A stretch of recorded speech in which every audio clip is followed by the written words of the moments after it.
Ең қиын сәт сол кезде болды, өте ауыр болды. Көре алмай қарайтындар да бар шығар. Көз көп тиетін маған. Алданып қалып жатады, тіпті менеджерлердің боксшыларды адам құрлы көрмейді. Сенің қаның болмағаннан кейін саған жаны ашымайды. Алидің өзі, Ахметовтың өзі Әділбек Ниязымбетовтің көлеңкесінде қалып қойды. Қандай бір кедергілер болды ма? Қолдау көрсеткілеріңіз келсе, спортшыларға ақшалай түрде ағалық ниеттеріңізбен көмектесіңіздер. Оны қонаққа шақырып, түнімен шай ішіп отырып, қанша подписчик, статистика қанша, кім көреді деген секілді. Реал мен Қайрат матчына байланысты болжамымыз қоғамда бір қызыл талқыға түсті ғой негізі. Рейтинг үшін айтылған дүние ме? Надо хайповать.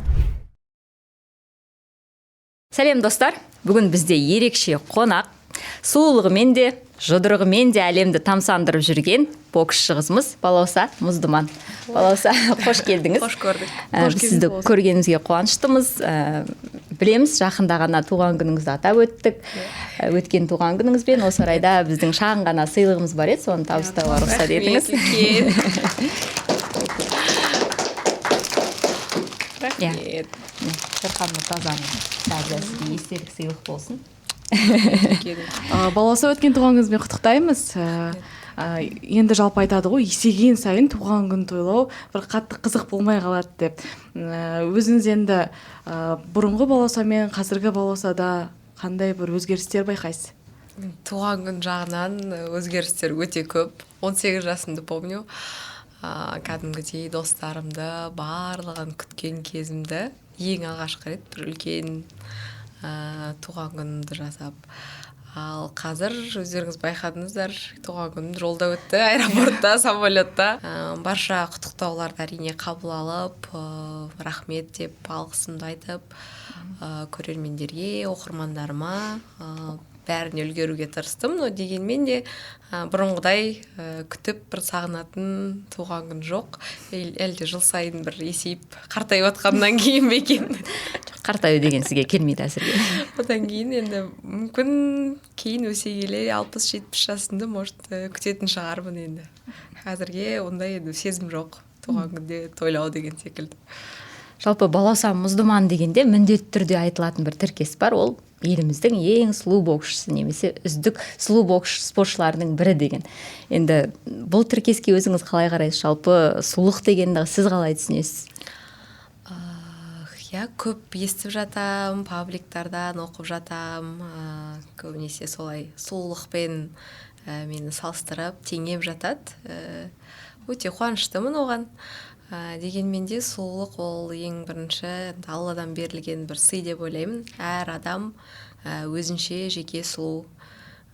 Сол себепті мен мүмкін соны енді раскрывать етіп жатқан шығармын. Өйткені біздің елімізде қаншама сұлу адам бар, бірақ ол кісілердің медийності жоқ та.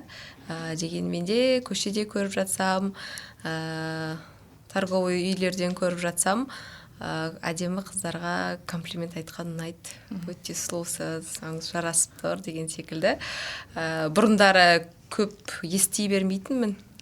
Қазіргі таңда өзімнің жағыма да естимін, өте қатты ұнайды. Қыздар бір-біріне комплимент айтып, сол жағынан әйел адамдар өзгеріп келе жатыр. Бір мүмкін айтуға сирек ыңғайсызданатын мүмкін қалай айтсам болады енді. Коварность болады бәрібір әйел адамдардың. Сенімсіз, ал қазіргі жастар, әсіресе жас қыздар өздеріне сенімді, өте әдемі, және де жас өспірімдер өсіп келе жатқан. Әрқайсысының бір талғамы бар, сәні бар деген секілді. Көріп таңғаласың өзің, мынаны осылай киюге болады екен ғой негізі депші, үйлестіріп, енді модамен, трендпен дейді олардың тілімен айтқанда, солай жүретін жастар өте көп. Жалпы өзіңіз комплиментке қалай қарайсыз? Енді айтып өттіңіз ғой, кейбіреулер қызыға қарайды, кейбіреулер көре алмай қарайтындар да бар шығар. Әрине, комплиментті жақсы көрем, өзім жағына естігенді, және де өзім айтқанда да жақсы көремін. Дегенмен де енді болады, Инстаграм желісінде деп айтсам болады. Көбінесе мен сол платформадамын да, тиктокта да мысалға отырмаймын, көп менеджерім жүргізеді деген секілді.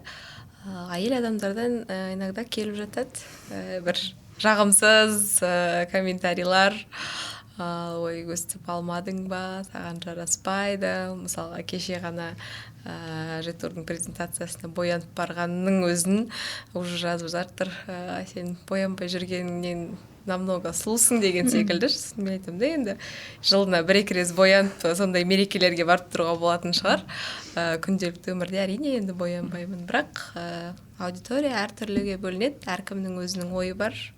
Енді біз онымен келіспей қалмаймыз, енді ол ойды жоққа да шығара алмаймыз.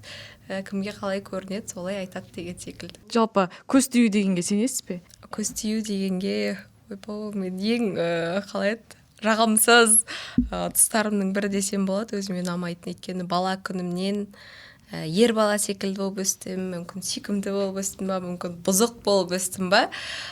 Ерке болғаннан кейін де көз көп тиетін маған.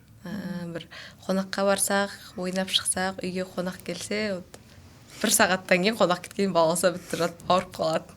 И оның себебі де өзім мысалға білмеймін ғой, бала күнімде неге осылай ауырып қалдым деп ойлаймын. 1 сағат бұрын ойнап күліп жүрген бала қазір мысалға өте өзін жақсы сезінбейді деген секілді. Апам келіп ұшықтап, дем салып, бар білетін дұғасын оқып, орнына тұрғызып алатын, тұзбен, сумен бір аластап.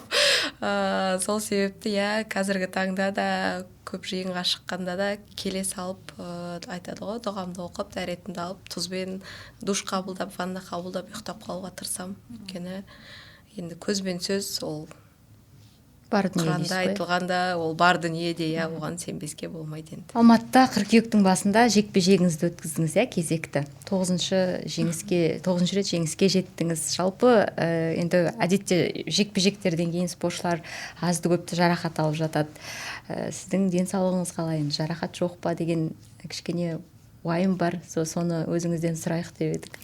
Жоқ, шүкір, денсаулығымда бір кінәраттар жоқ. Бірақ жекпе-жектің алдында да біз тексерістен өтеміз, сөйтіп рұқсат аламыз бой өткізуге.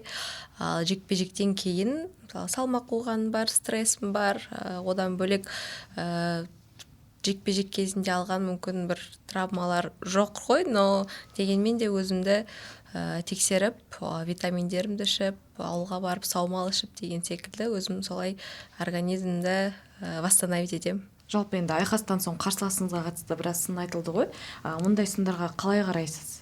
Мен негізі сынды қалай айтсам болады? Хейтқа көзқарасыңыз? Қабылдамаймын десем де болады, өйткені білем, ол адамдар бұл өмірде ештеңеге жетпеген, мүмкін отырып алып комментарий жаза беретіндер де бар, көре алмаушылықтан жаза беретіндер бар, жақсы болсын деп мүмкін жаза беретіндер бар.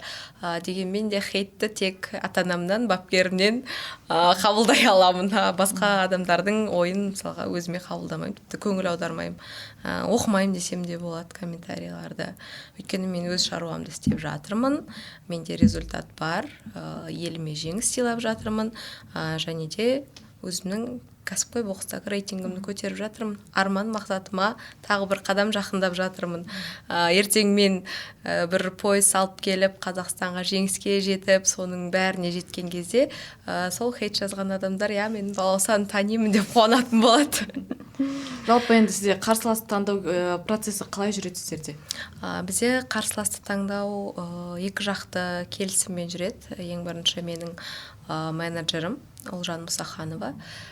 Сол кісі іздейді маған қарсыласты, белгілі бір организацияға, мысалға біз UBO-ның бойысына төбелестік қой, соған жібереді, рейтингімен, бойларымен менің қарсыласым маған сәйкес келе ма, и мені де жібереді. Баласы осындай бой өткізді, осынша жеңіске жетті. Егер ол кісілер дұрыс қарсылас келіп тұр десе, онда мен олмен шыға аламын. Өйткені біздің рейтинг арамыз мүмкін жақын, мүмкін арамызда 30 қыз бар деген секілді номер. Солындай процесстермен барлық жағын менеджерім жүргізеді, келіссөздің бәрін. Сөйтіп бізге қарсыласты жібереді, мен соған дайындаламын. Так мен анаумен шығам, мынаумен шығам деген неде ондай таңдау жоқ. Мен сізді есімде 2014-2015 жылдары жасөспірімдер арасында әлем чемпионы болдыңыз, бірақ содан кейін ересектерге өткеніңізді білмейді екенмін. Бір қиындықтар болған сияқты, жалпы ересектерге өту процесінде? Әлем чемпионы болғаннан кейін 2015 жылы 2016 жылы Олимпиадаға барамын деп өз салмағымды ауыстырдым. 51 килограммға. Ол кезде Қазақстан чемпионатынан 3-ші орын алған болатынмын. Одан кейін қайтадан 54-ке келіп, Спартакиададан 2-ші орын алдым. 3-ші орынды чемпионат Қазақстаннан алдым. Сөйтіп, арадағы 6 жылда ұлттық құрамада болдым. Жүлделі орындарға барып алып жүрдім. За границу, например, международный турнирларға шығып, сол жақтан орындар алып жүрдім. Дегенмен де Қазақстанның бірінші номері болмағандықтан әлем чемпионатына, Азия чемпионатына қатыса алмадым. Сол себепте мүмкін осы промежутокты көп журналистер сұрайды, қайда болдыңыз деген секілді. Неге 2023-те кәсіпқой бокста пайда болдыңыз деген секілді. Жоқ, ол кезде мен ұлттық құрамада болып, өзімнің мансабымды сол жақты жалғастырып жаттым. Дегенмен де толыққанды кәсіпқой боксқа 2023-те келіп, 24-ші жылы соңғы Олимпиадаға отбор болды ғой. Соған дейін өзімді сынап көрдім. Енді болмады, бара алмадым Парижге. Сол себепті командамен, бапкермен толық кәсіпқой боксқа ауысып кеттік. Негізі жоспар болды ғой, Олимпиадаға бару деген сияқты арман болды ма? Бізде бірінші номерлі боксшы ол кезде Жайна Шекербекова болған. Ол кісі 2 рет лицензионный турнирға барды, екеуінде лицензия алған жоқ, бірақ 3-ші лицензионный турнир Қытайда болғандықтан айтты, 54-те қандай қыздар бар, кім қатысқысы келеді, барлығын бірдей тексереміз. Кім осы турнирді жеңіп шығады, спарринг болды тек қана өзара. Сол спаррингті жеңіп шығады, соны Қытайдағы лицензионный турнирға жібереміз деген секілді. Ол кезде мен тағы да Жайна Шекербековаға сол кезде ұтылып, одан кейін ары қарай Олимпиадаға бару арманымнан бас тарттым десем болады. Өкінбейсіз бе? Әрине өкініш бар, бірақ ең қиын сәт мүмкін сол кезде болды. Шүкір, қасымда бапкерім, менің тәлімгерім деп айтсам болады ғой. Енді отбасың айта алмайсың ғой, ішінде болып жатқан жағдайды, менің арманыма жете алмай қалдым деген секілді, бірақ сол кездегі бір сынақтан бапкеріммен бірге өттім десем болады. Өте ауыр болды, бірақ қалай айтсам болады, бір ай, 2 ай іштегі бар нәрсені шығарып, сол кісімен сөйлесу арқылы қайтадан спортқа өзімді келіп, қайтадан жалғастырып жатырмын.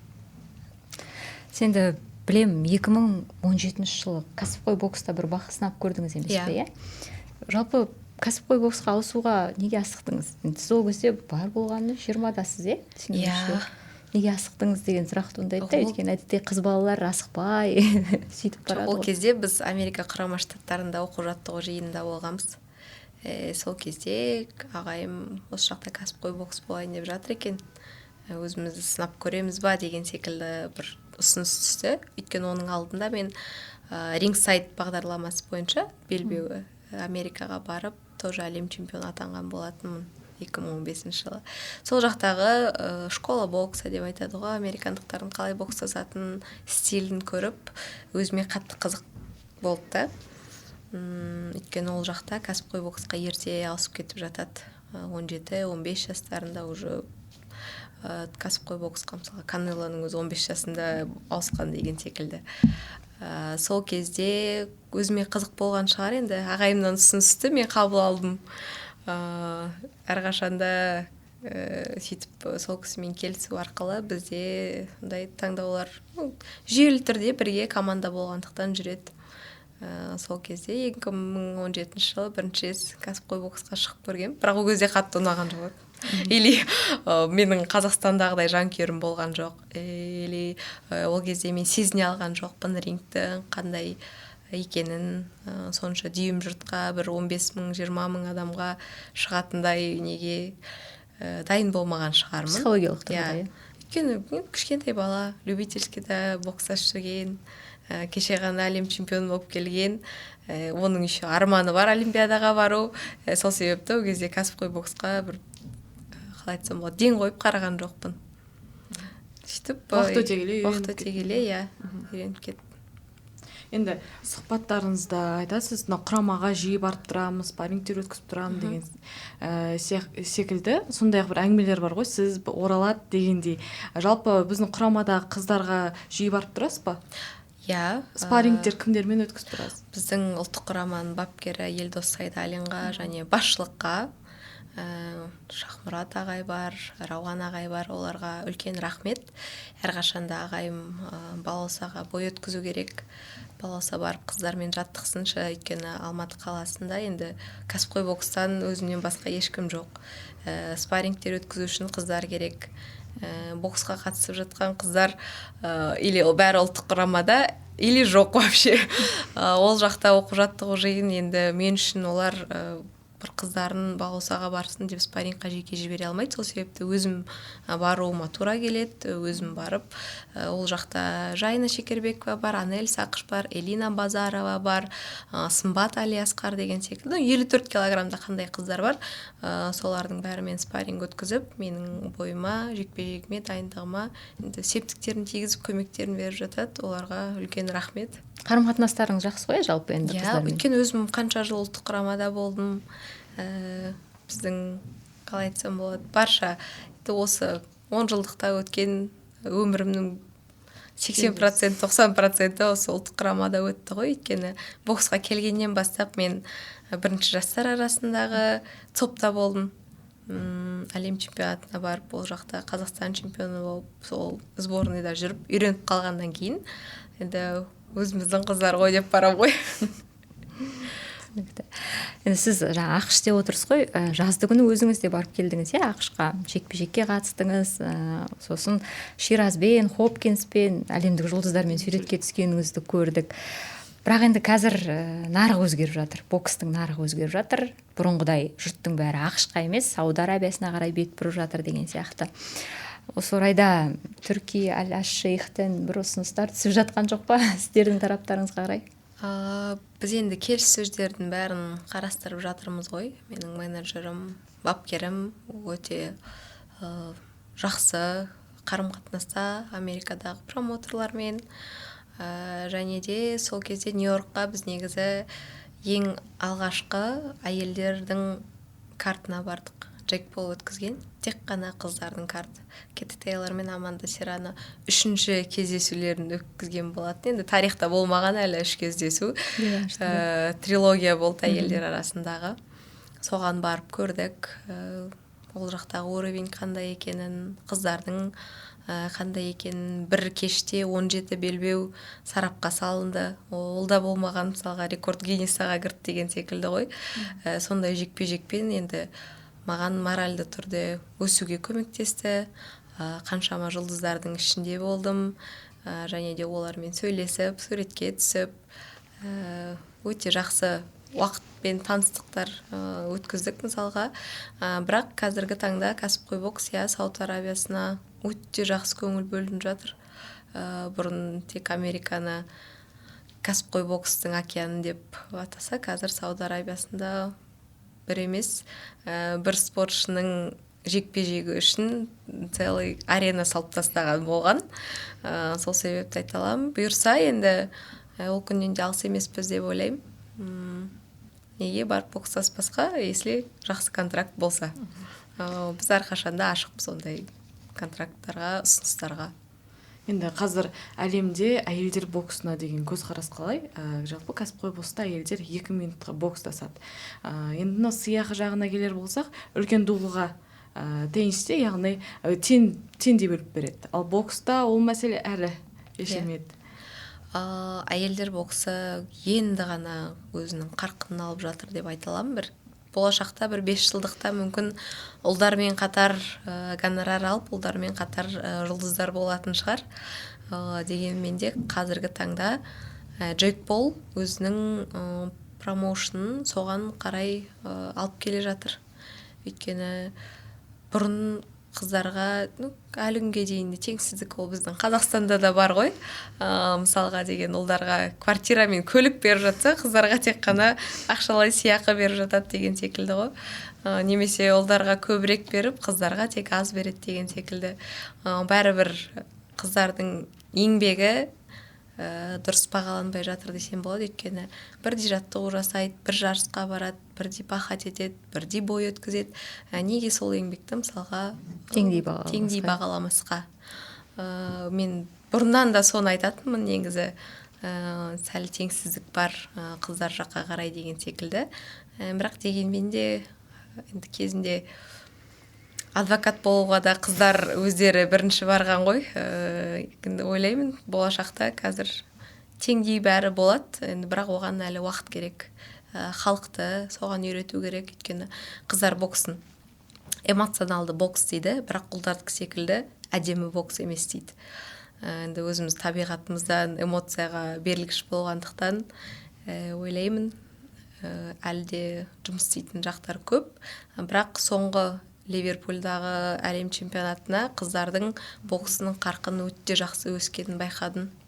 Ұлдармен тең бокстаспаса кем емес. Соққылары да кәдімгідей бөлек, иә. Енді бірақ қазір мысалы қыздар 12 раунд бойы бокстасуға қаншалықты дайын? Оңай емес қой, бәрі 12 раунд бойы. Адамның, қалай айтсам болады, организмі әрқашанда, енді бәрінен мықты десем болады ғой. Әрқашанда, например, тем более әйел адамның организмі ол көп нәрсеге төтеп бере алады. Сол себепті айта аламын, бізде 2 минуттан ғой, 2 минуттан 10 раунд, 12 раунд өткізуге болады. Шыдауға болады. Иә, әрине. Өйткені сен жаттығуда сол уақытқа содан көп жасамасаң, одан кем жасамайсың негізі. Просто психологиялық тұрғыда бұл жақта өте жақсы дайындықпен келу керек та.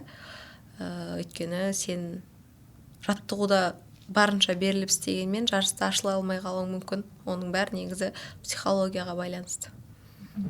Енді сіз өзіңіз жаңа кәсіпқой бокс деп жатырсыз ғой. Бізде кәсіпқой бокста бағын сынауға ақшқа аттанған жігіттер көп боксшыларымыздың арасында. Олардың енді арасында санауларының ғана жолы болды. Соның ішінде Головкиннің, Әлімханұлы деген сияқты енді әлем чемпионы атағына таласып, сол атақты иеленді. Бірақ олардан талантты кем емес боксшылар да бар. Олар бірақ жолы болмайды, алданып қалып жатады. Тіпті менеджерлердің боксшыларды адам құрлы көрмейді дегенді естіп жатамыз. Енді осындай жағдайда сіз енді әжептәуір тәжірибе жинап қалдыңыз ғой. Алданып қалмас үшін, өзінің жолын табу үшін не істеу керек? Соған өзіңіздің кеңесіңізді бере кетсеңіз. Ең бірінші кеңесім ол, енді айтады ғой, жат жұрттық болса да өзіңнен болған жақсы деп. Әрқашанда, білмеймін, қасыңда сені барынша қолдайтын, түсінетін адам болу керек. Ол сенің бапкерің, мысалға. Мен ойлаймын, бізде мысалға жаңағы шетелге кетіп жатқан боксшылар, ой, Америкаға барам, мына жақта мен бір промоутер, менеджер болады. Жоқ, ол сенің қаның болмағаннан кейін саған жаны ашымайды ол адамның. Мен ойлаймын, Қазақстанда қазақ менеджерін тауып, немесе қазақ спортына еңбегі сіңіп жатқан адамдарды тауып, солармен бірге барған дұрыс. Өйткені ол сені басқа адам түсінбесе де, ол сені түсінеді. Өйткені сенің қаның, бірге жүргенің. Қазаққа қазақтың жаны ашмаса, басқа ешкімнің жаны ашмайды деген секілді ғой. Жанбек Әлімханұлының қарсысында Берік Сұлтан деген ағасы бар да, мысалға. Өте білікті, өз еңбегін, өзінің жұмысын тиянақты істейтін. Жанбекке сондай жанашыр адам, мысалға. Ал басқа барғандарда ондай мүмкіндік болмады. Олар ойлады, біз сол жаққа барып тауып аламыз деп. Жоқ, ол олай жұмыс істемейді. Менің мысалға менеджерім Америкада оқып келген, ағайымның туған қызы, менің жақын адамым десем де болады. Сол енді өзінің жақыны болғаннан кейін оның жаны ашып, барынша саған жағдай жасап, барынша саған жақсы жағын ойлап тұрады да. Сол себепті менің кәсіпқой боксқа ауысып шетелге кетем дегендерге айтарым, өзіміздің менеджерлармен контрактқа қол қойып, солармен бірге кетсе, өте дұрыс болатын еді. Бізде бірақ бар ғой, білікті менеджерлер әлемдік деңгейде жұмыс істей алатын. Бізде бар, әрине. Неге жақсы боксшыны алып, сол уровеньге шығармасқа? Просто бізде жақсы боксшылардың көбісі енді әзірге любительскийда, және де одан кетіп кәсіпқой бокста жолын жалғастырып жатқандары қазір бізде промоушндар көп қой, РД промоушн, Ерфин промоушн, барлығы жақсы балаларды алып шығарып жатыр. Ойлаймын, болашақта енді Қазақстан бірден бір Сауд Арабиясында Америкаға да айналып кетуі мүмкін. Өйткені қазақ боксы, қазақ бокс стилі ол әлемдік бокс державаларының бірі ғой біздің Қазақстан. жалпы енді балауса өзіңіз 5 жылда 5 белбеудің иесі боламын деп мақсат қойған екенсіз. Тіпті бір емес 2 салмақта чемпион атану жоспарда да бар екен. Жалпы бұл процесс қаншалықты қиын немесе оңай сіз үшін? Қиын жағы тек қана сол уровеньға өтіп алу десем болады. Өйткені топ ранг, например, Golden Boy, Matchroom секілді үлкен промоутерлармен контракт алған жағдайда сенде ол обязательно поисқа бой болады. Ең бастысы сол жаққа қалай еді? Пробиться, жету, сол жаққа жету, ал одан кейін оның бәрі уже промоутерлар қызығушылығымен ойлаймын, сен ол жаққа жеткеннен кейін өте жақсы бой көрсетесің, және де өзің секілді қыздар, тек белбеуі бар демесең, оны да ұрып алып алуға болады, және де одан кейін басқа салмаққа ауысу өте оңай десем де болады. Өйткені қыздардың арасында салмақ 1-1,5 килограмм ғана разницамен. Сол себепті 2 салмақта да болу, енді ол болатын нәрсе, адам ойлағаннан кейін ойға іске асыру, ол бәрі жоспарда бар. Айтып отырсыз ғой, бапкерім көп қолдау көрсетті деп. Сағатбек аға негізі өте білікті бапкер. Ол кісінің қолынан Әли Ахмедов шықты, Жанқош Тұраров та сол кісінің қарамағында жаттықты. Бірақ мен ол кісінің шәкірттерінің әуесқой бокста бір керемет жетістіктерге жеткенін көрген емеспін. Ол кісі тек сол кәсіпқой боксқа кетіп қалады да, кезінде кім Алидің өзі, Ахмедовтың өзі Әділбек Ниязымбетовтің көлеңкесінде қалып қойды. Жалпы қандай бір кедергілер болды ма, неге әуесқой бокста өзін дәлелдей алмады деген сұрақ туындайды? Басынан бастап ол кісі негізі ММА-дің тренері болған. Одан кейін тек боксқа ауысқан. Бокстан кәсіпқой боксты өзі жалғастырып балаларды сол жақта тәрбиелеп жүргеннен кейін де мүмкін әуесқой боксқа аса мән бермеген шығар. Өйткені кезінде Тайсонды көру, Мұхаммед Алидің бойларын көру бізге енді қызық еді ғой. Мүмкін ол кісінің арманы сол кәсіпқой бокстан шыңын бағындыру болған шығар балаларына. Бірақ біз ағаймен әуесқой бокста жүрдік. Сол жақта әлем чемпионы болдық деген секілді. Дегенмен де ағай екі жақта да жақсы өзінің оқушыларын көрсетіп жатты. Ойламаймын, что ол жақтан өзін дәлелдей алмады деп. Барынша оқушыларын шығарып, қазақтың туын көтеріп, елімізді кәсіпқой бокста танытып, және де өзі Қазақстан Республикасының еңбек сіңірген бапкер атағын алған адам. 5 сәуірде Жәнібек Әлімханұлымен бір бокс кешінде өнер көрсеттіңіз, қарсыласыңызды жеңдіңіз. Енді сол Жәнібек бұйыртса 6 желтоқсан күні көптен күткен жекпе-жегін өткізгелі жатыр. Енді 3-ші чемпиондық атаққа таласып, ұзақ күттік, жанкүйерлер ұзақ күтті. Жәнібектің өзі де шыдамдылық танытты. Қарсыласын енді орсал деп айта алмайсың. Білдей бір әлем чемпионылары деген. Не күтесіз Жәнібектен, қандай нәтиже күтесіз? Жалпы болжамыңыз қандай осы айқасқа қатысты? Жәнібектен біз тек қана жеңіс күтеміз. Ойлаймын, Қазақстанға өзі бір жеңіс сыйлайды, тәуелсіздік күніне мүмкін жеңіс сыйлайды. Біз барынша сенеміз, соған балет етеміз. Біздің намысшыл алға мақсатын қойған. Енді сөздерінде қарасаңыздар, әрқашан интервью берген кезде нақты мақсатын білетін адам. Сол себепті ойлаймын, Жәнібекте болады жеңіс. Лара қанша қашса да енді Жәнібектің шыдамдылығы, төзімділігі жеңіп тұр ғой. Бұл жақта бәрібір ол бой болу керек болды, және де осы желтоқсан айына белгіленді. Тек қана жеңіс күтеміз. Бізде соған тілектеспіз. Бірақ енді мысалы Жәнібек алдына абсолютті әлем чемпионы атанбай салмақ остырмаймын деп отырды. Ол қаншалықты енді дұрыс? Мысалға әдетте спортшылар кейде басқа салмаққа өзгеріп, сол салмақты бағындырғысы келеді. Жәнібекке бұл керек пе? Не үшін керек? Әрине, абсолютті әлем чемпионы Қазақстанда мысалға жоқ. Мүмкін Жәнібек алғашқысы болғысы келеді. Тарихи. Геннадий Головкин ағамыздың өзінде 3 белбеу болды да, біреуі мысалға болмады. Сол себепті ойлаймын, тарихи сәтті, тарихта қалғысы келген, атын алтын әріппен жазғысы келген спортшының бірі деп ойлаймын. Сол себепті де менің де мақсатым абсолют әлем чемпионы болу. Бір салмақта барлық белбеудің иесі болып, соны жинап алып отырсаң, жақсы ғой ол деген. Содан кейін мен рахмет. Енді Жәнібек Әлімханұлы айтып отыр ғой, Жәнібектің осы басқа боксшылардан басты артықшылығы неде деп ойлайсыз? Бір басты қасиеттерін айтып бере аласыз ба? Артықшылығы енді көп спортшының айтатыны, оның соққысы өте ауыр деп. Соққысы өте ауыр, мінезді, характері бар бала, сол жеңіске жетуге жігері жоғары. Енді болады ғой, бокста боксшы, екі ақылды боксшы бір-бірімен бокстасады, тек қана екеуі ғана рингта. IQ өте жоғары десем болады, өте қатты баспен ойланып істейтін, қарсыласының әрбір минусын деп айтады ғой, осал жерлерін жаттап, зерттеп, соның бәріне ден қойып дайындалатын спортшы.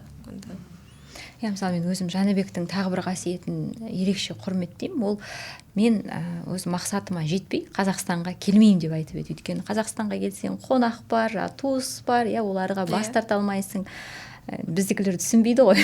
Ол міндетті түрде спортшының, боксшының жаттығуына кедергі келтіреді. Кейде сол бізде кейбір боксшыларға сол бір тәртіп жетіспей қалатын сияқты да.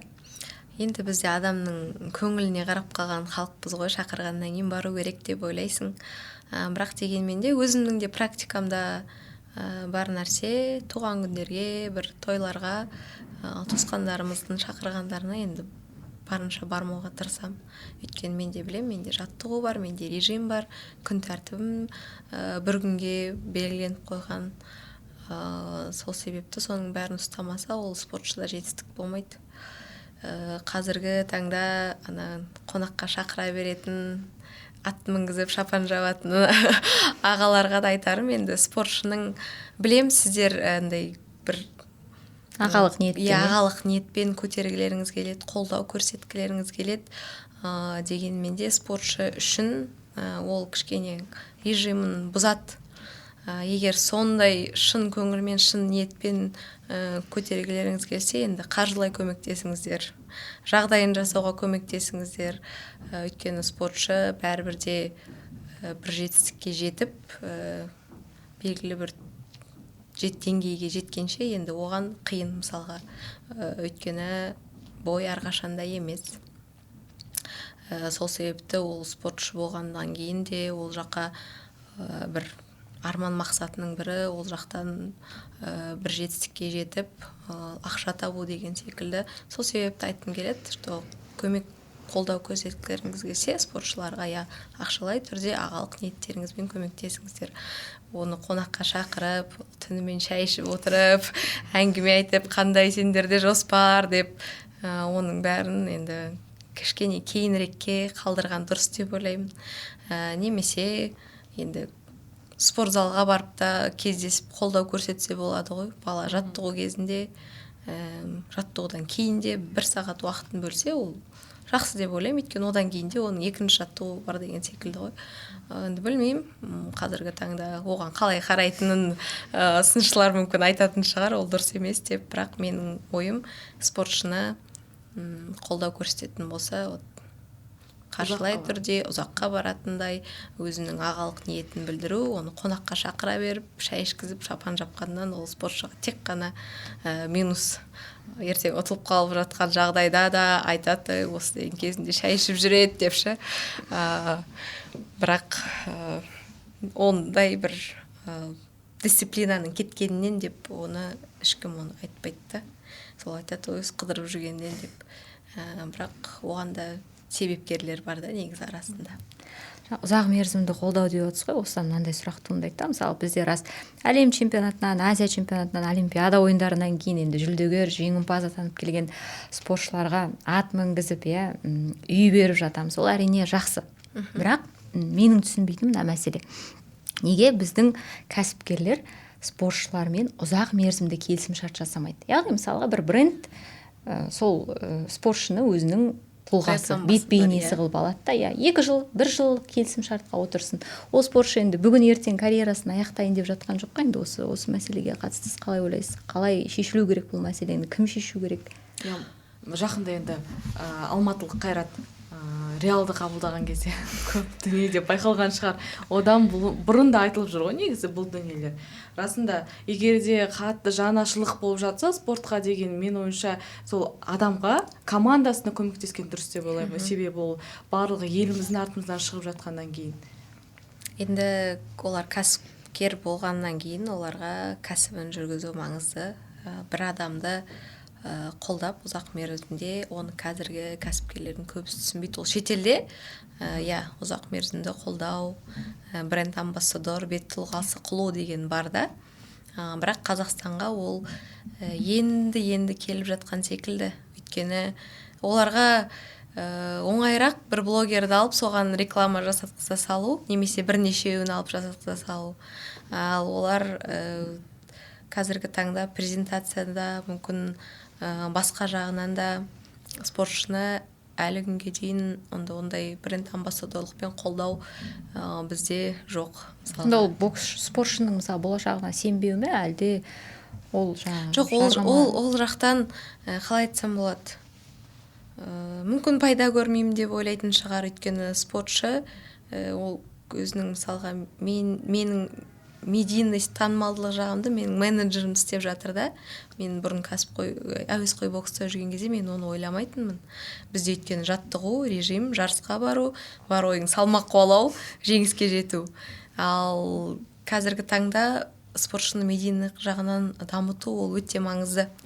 Бізде тек үлкен мерзімді контрактты береді, когда сен шетелде бір бокстасып келген кезде, сол жақтан бір бой ұтып келдің немесе жеңіліп қалдың, бірақ күшті бір керемет лигада барып төбелесіп келдің, сол кезде ғана ойлайды, сол жаққа барып көтерілді ғой. Енді Қазақстанда жүрген кезде Димаш Құдайбергеннің өзін қолдамады ғой. Енді шетелге шығып сол жақтан жетістікке жеткеннен кейін ғана бізде қалай признание ма адамдарды сол кезде ғана мойындайды да.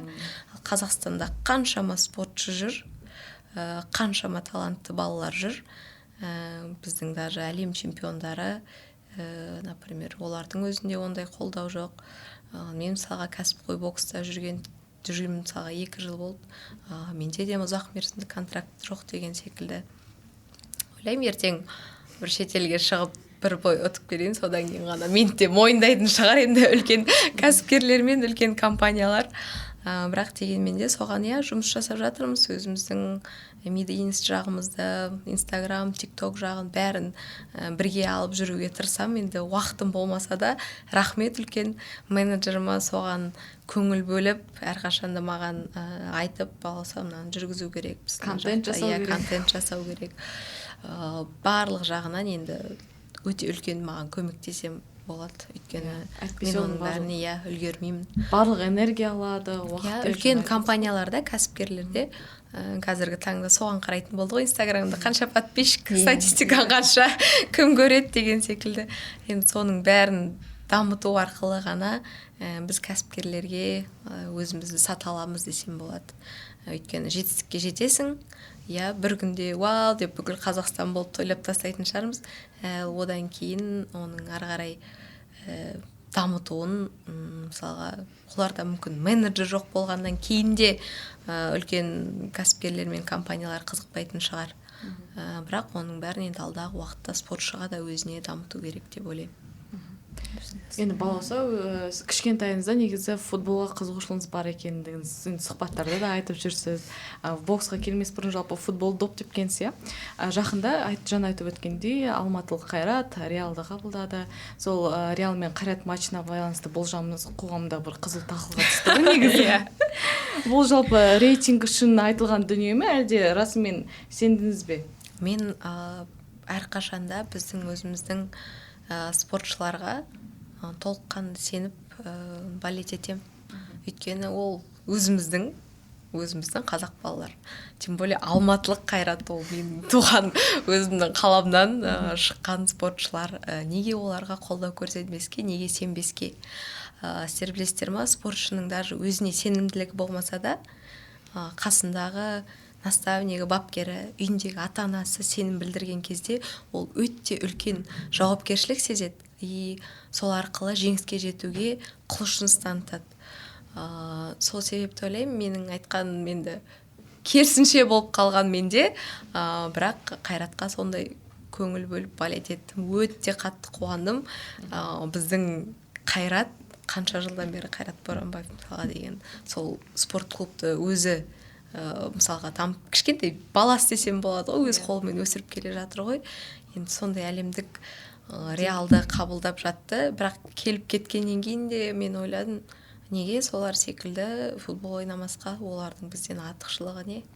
Тура сондай балалар, тура сондай адамдар доп теуіп жүр бірге.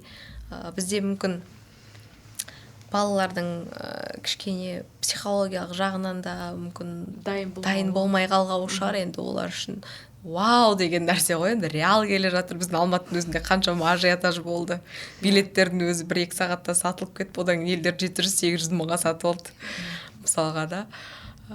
Бірақ одан кейінгі ойындарда ешкім ондай қызығушылық танытқан жоқ. Оның өзі атақ даңққа мысалға қарау десем болады, жалпақтау мүмкін біздікілерде.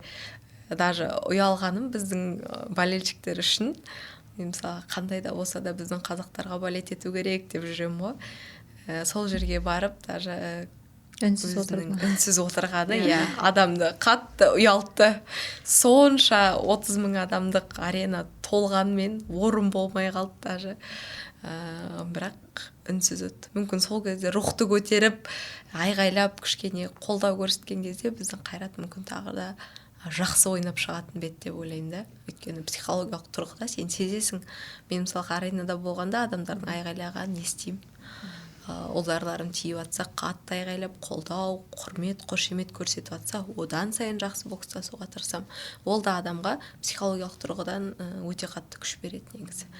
Біздің мысалға қыздармен сөйлесем ғой, Ливерпульда Қазақстанда бокстасып жатқандай болдық деп, Англиядағы барша қазақтар келіп бізді қолдап, бүкіл аренаға жанкүйер болды. Өте керемет сезімде болдық. Шыққаннан кейін де бәрі бізге басқа мемлекеттер келіп айтып жатыр дейді, сендер Қазақстанда бокстасқандай жүрсіңдер ғой, қаншама үлкен қолдаушыларың бар деп. Ол адамға өте қатты күш береді. Сенім деген, саған сенген адамның сенімін ақтау өте жақсы нәрсе. Енді сіз жаңа айтып отырсыз ғой, қолдау деп, бірақ контентке де адам көңіл бөле бастайды қазір. Мынау шоу деген нәрсе бар, спортшылар өздерін сату деген дүние бар. Осы тұрғыдан алғанда мысалға біз көріп жатамыз ғой, шетелдік боксшылар, басқа спорттың түрлері болсын, батыл қадамдар, батыл сөздер айтып жатады. Мен сені өлтірем, шаршалаңда жоқ қылып жіберем деген сияқты. Сіздің байқап отырмын, тым ұстамдысыз, қарапайымсыз, сізге де мүмкін сондай бір батыл қадам, батыл сөздер айту керек сияқты. Назар аудару үшін. Сіз мен тура менеджерім ұқсап айттыңыз, балалас, надо хайповать, надо вот так делать, надо говорить деп сөйтіп айтады да маған. Мен айтамын, енді ол табиғат болмысынан жоқ, енді қазақта қанда жоқ нәрсе ғой ондай. Біз тек қана андай жауға шапқан кезде ғана қанымыз көтерілетін шығар, қызу қанды болып. Бірақ дегенмен де қалай еді, адамды скромность көп нәрсеге жетелейді деп ойлаймын. Сен қанша сөйлеп жатқан, жекпе-жектің алдында қанша мен деп жатқан спортшыларды көрдік, енді рингқа кіріп қалай құлап жатқандарын. Сол себепті әрқашанда өзің жұмысыңа ғана сондай қызуғандылықпен қарау керексің деп ойлаймын. Қаншама бос сөз, ол бос істің ғана, бос кеткен энергия тек қана. Ал егер аз сөйлеп көп істесең, сол өте жақсы нәрсе. Енді шыны керек, спортшылар көбінде спорт деп жүре жатады. Білім бұрышта қалып қалады. Бірақ сіз білуімше мектепті алтын белгіге бітірдіңіз. Жалпы өзіңіз қазір де кітап көп оқып тұрасыз ба? Жоқ, кітапты көп оқуға қазір менде уақыт тығыздығына байланысты. Мен қазір ағылшын тіліне ден қойып жатырмын. Сол жағын дамытып, енді шетелге барған кезде интервьюларды еркін беруге, еркін сөйлеуге, мысалға деген қандай жақсы, Қазақстан боксшысы таза ағылшынша сөйлейді екен деген секілді нәрсе. Өйткені ағайым да біледі, менеджерім тіпті еркін сөйлейді. Енді мен сол жағын өзіме көңіл бөлуді дұрыс деп шештім. өйткені болашақта тіл әрқашанда керек. артық. Қазіргі таңда бұрын ағылшын оқыңдар деп айтса, қазіргі ата-аналар балаларына Қытай тілін үйретіп жатыр. Қаншама байқағаным. Сол себепті білімге көңіл бөлу, енді біздің ол отбасымыздағы бірінші талаптардың бірі болатын. Сабағыңды оқы, сосын барасын ойнауға да, боксыңа да, биіңе де. Мысалға, мектепте қосымша болатын болса, ол жай қосымша ма? Сабақ болатын болса жіберетін. Сабақ емес, бір басқа нәрсе болатын болса айтатын, жоқ, сабағыңды оқы, содан кейін ғана барасын деген секілді. Сол себепті ол қаннан бар деген нәрсе деп ойлаймын. Отбасымызда енді мектепте апа оқытты ғой, бәрімізді тәрбиелеп, сол даже дәптерге әріптерді дұрыс жазбасақ та дәптерімізді жыртып тастап қайттан көшіртетін. Сол себепті ойлаймын, енді қазіргі таңда кітапты бұрыннан оқитынмын, бірақ қазіргі таңда ағылшын тіліне көңіл бөліп жатырмын. Сөздің соңында Қайрат пен Реал матчында болжам жасадыңыз ғой. Енді осы жолы Қайрат Италияға барып Интермен кездеседі. Соған қатысты болжамыңыз қандай? Мен ойлаймын, біздің спортшылар әрқашанда өте намысшыл, өздерінікін жібермейді. Болжамды айтатын болсақ, осы жолы Интермен ойнаған кезде бір 2-1, мүмкін 3-1 болатын шығар, жеңіске жететін шығар. Енді барынша Анарбековқа сенеміз деп айтайыншы. Барынша Анарбековқа сенеміз, өйткені Европа қарашы, бұл қазақтың баласы. Қазіргі таңда енді денсаулығынан алдында Шерхан Баратаға тұрды, енді қазір Қатарға қосылып, соңғы Астанамен болған матчтында көрдік. Өте жақсы спортшы, намысшыл десем де болады. Мен Қайраттағыларға қалай айғайлап жүрген көргенде мен айтам, жалғыз өзі ойнап жатыр ғой депші. Сол себепті айта аламын, енді барынша тырысып, жеңіске жетіп келеді. Біз сенеміз, біз оларға болеть етеміз. Біз де сенеміз. Рахмет болса, бүгін уақыт бөліп келгеніңізге жеңісті күндеріңіз көп болсын дейміз. Сіздерге де көп рахмет, жұмыстарыңызға табыс тілеймін. Осындай өте күшті интервьюлар көп болсын, жұлдызды қонақтарыңыз көп болсын. Тек қана сәттілік, рахмет шақырғандарыңызға. Келіп тұрыңыз, енді белбеуден кейін тағы да кездесеміз. Бір сапар қойып жіберсем, сіздің тез жауап берейін. Мұхаммед Али немесе Майк Тайсон? Мұхаммед Али. Мұхаммед Али немесе Ермахан Ибраимов? Мұхаммед Али. Ермахан Ибраимов немесе Бекзат Саттарханов? Бекзат Саттарханов. Бекзат Саттарханов немесе Болат Жұмаділов? Бекзат Саттарханов. Бекзат Саттарханов немесе Бахтияр Артаев? Бекзат Саттарханов. Бахтияр Артаев немесе Головкин? Головкин. Головкин немесе Жәнібек Әлімханұлы? Головкин. Бокс немесе футбол? Бокс. Бокс немесе UFC? Бокс әрине. Жақсы, рахмет. Құрметті көрермен, ел спорт YouTube арнасына жазылыңыздар, пікір қалдырыңыздар. Келесі шығарылымда қонаққа кімді шақырайық, жаза кетіңіздер.